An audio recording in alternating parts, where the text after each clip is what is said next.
दोस्तों नमस्कार, मैं प्रवीण प्राकृतिक गांव से आप सभी का स्वागत करता हूं। कैसी है हमारी फैमिली? दोस्तों ईश्वर से प्रार्थना करता हूं कि आप जहां भी हों स्वस्थ रहें, अच्छे से रहें और जो है फिश फार्मिंग अच्छे से अच्छे तरीके से कर सकें। दोस्तों जो है बहुत सारी चीज़ें होती हैं जब भी आपके दिमाग में आता है कि हमको मछली पालन करना है, अब हम तालाब खुदवाने जा रहे हैं, तो उससे पहले एक चीज़ का और आपको जानना बेहद ज़रूरी है दोस्तों, वो है मिट्टी का परीक्षण और पानी का परीक्षण।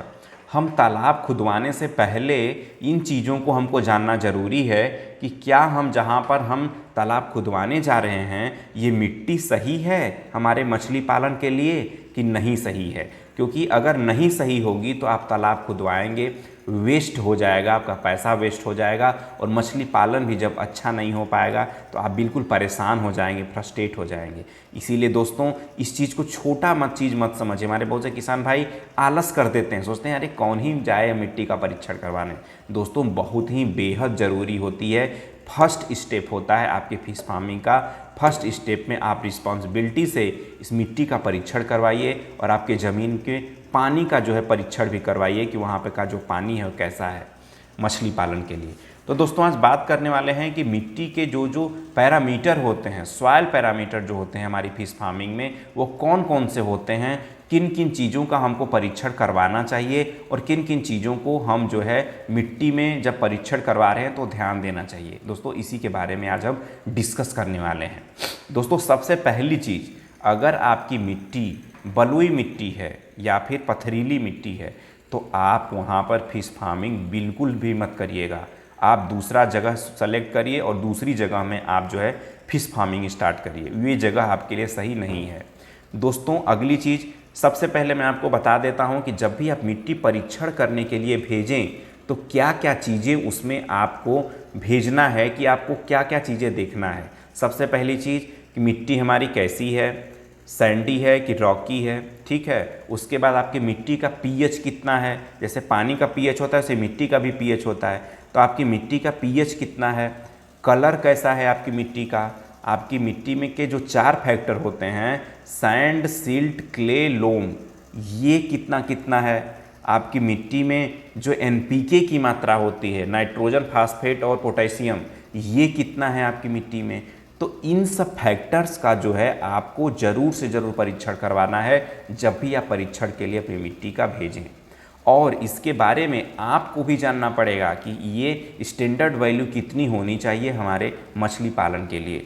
तो दोस्तों ऐसे तो हम आपको बता दिए कि अगर आपकी मिट्टी बलुअट है, मतलब बालू जहाँ पर हो, या पथरीली मिट्टी हो, वहाँ पर बिल्कुल आप अवॉइड करिए, वहाँ पे बिल्कुल जो है आप मछली पालन मत करिए। दूसरी चीज़ बता दें कि जैसे पानी का पीएच 7 होता है, उसी तरह मिट्टी का पीएच जो है 6 होता है।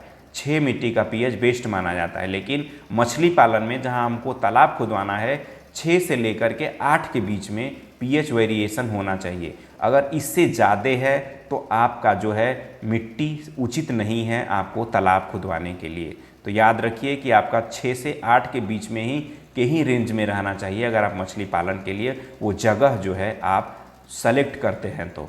उसके बाद आपको मैं बता दूं कि आपकी मिट्टी में एनपीके की मात्रा, मतलब नाइट्रोजन, फास्फेट और पोटेशियम, इसकी मात्रा कितनी होनी चाहिए।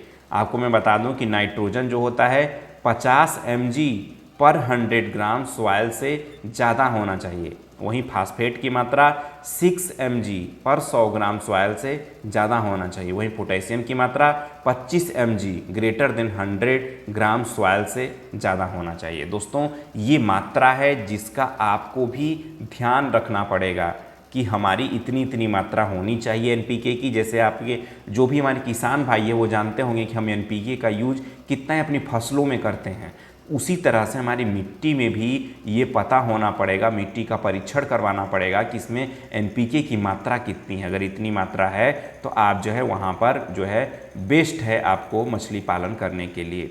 दोस्तों इसके बाद कुछ लोग गाँव में कुछ तरीक़ों से आप जो है मिट्टी का परीक्षण कर लेते हैं। जैसे लोग क्या करते हैं कि छोटी छोटी अपने तालाब में जहाँ बनाना होता है 3-4 जगह की मिट्टी लेकर के छोटी छोटी गोलियाँ बना लेते हैं। जैसे बच्चे खेलते हैं गोली बना बना करके मिट्टी का, तो वैसे ही वो लोग गोलियाँ बना लेते हैं, थोड़ी सी मिट्टी अंदर की मिट्टी लेकर के। उसके बाद वो क्या करते हैं, मिट्टी को ऊपर एक एक गोलियों को फेंकते हैं। अगर गोलियां हवा में ही नष्ट हो गई, अगर वो गोली हवा में ही खराब हो गई, तो समझ लीजिए वो मिट्टी सही नहीं है आपको मछली पालन करने के लिए, क्योंकि उसमें जो है पानी को वो बहुत ज़्यादा जो है वो सोखेगी।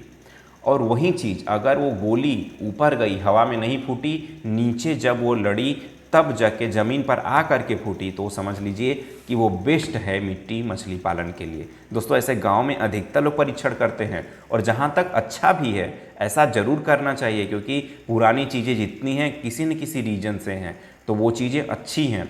और कुछ लोग तो ऐसा करते हैं कि एक फीट लंबा, 1 फीट चौड़ा और 1 फीट गहरा गड्ढा बनवा लेंगे, ठीक है, और उस गड्ढे में ले आकर के बाल्टी से पानी भर देंगे, और लोग देखते हैं कि वो पानी कितने समय में सूख जाती है। अगर 1 मिनट से पहले ही वो पानी गड्ढे का सूख जाता है, तो वो समझ जाइए कि वो मिट्टी सही नहीं है आपको तालाब बनवाने के लिए। और वहीं अगर 1 मिनट से ज़्यादा देर लगता है उसको सूखने में, तो आप समझ जाइए कि मिट्टी सही है हमको तालाब बनाने के लिए। दोस्तों ये सब परीक्षण लोग गांव में अधिकतर करते हैं, ये हमको भी ट्राई करना चाहिए, इसमें कोई दिक्कत नहीं है। लेकिन उसके साथ साथ सॉइल के जितने भी पैरामीटर हम बताए हैं उसको भी आप टेस्ट करिए, आप पुराने रीतियों को भी ले चलिए, साथ में उसमें कुछ एडवांस चीज़ें भी आप मिला करके आप मछली पालन में करिए। तो दोस्तों इसी तरह से मिट्टी का जो परीक्षण करवाना बहुत इंपॉर्टेंट है, क्योंकि ये सबसे पहला स्टेप होता है आपके फिश फार्मिंग का। आपसे ज़रूर आग्रह करता हूँ कि आलस कभी मत करिएगा, ज़रूर से ज़रूर अपनी मिट्टी का परीक्षण करवाइए। और ऐसे ही छोटे छोटे टिप्स के लिए हमसे जुड़ना मत भूलिएगा। अगर आप नए हों तो हमारे फैमिली का हिस्सा बने, हमारे चैनल को सब्सक्राइब करें। ऐसे छोटी सी छोटी जानकारियाँ हम आप तक पहुँचाते रहेंगे। दोस्तों बहुत बहुत धन्यवाद।